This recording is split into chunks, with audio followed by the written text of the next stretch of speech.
Itu nasib baik kereta tu tak laju. Kalau laju tu, wallahualam jadi apa. Kau kalau sempang, kau main keluar. Kau kalau sempang main keluar gitu je Wow, tak tengok. Aku rasa dia tengok tu main keluar je. Macam orang kata dia agak-agak lepas. Pak. Ui. Itu dah kena tu. Nanti salahkan kereta. Kereta laju. Apa semua. Belum kena lagi. Dah kena. Baru tahulah. Bawa motor tu elok-elok bang. Bawa motor tu elok-elok. Nyawa bukan banyak, nyawa tak dijual. Nyawa cuma ada satu je. Itu dah kena tu. Allahu akbar. Bawa elok ya rider ni bawa elok ya Allahu akbar. Itu kalau jadi tu kan.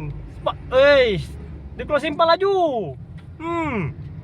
Bagi korang Yang mana nak support Sushi Bus, link di bio. Boleh tekan sekarang.